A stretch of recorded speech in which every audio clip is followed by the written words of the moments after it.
সিলেটের মাধবকুণ্ডে যান, আমি মাহফিল করতে গেলে এটা ঘুরে দেখে আসি।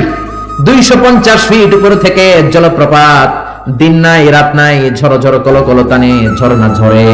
এই ঝর্ণার তৈরিকারীকে সাগরের প্রচন্ড উত্তাল ঢেউ। কক্সবাজারে যাবেন, 155 kilometre, the longest sea beach ever in the world, পৃথিবীর সবচাইতে বড় সমুদ্র সৈকত বাংলাদেশে দিয়েছে কে?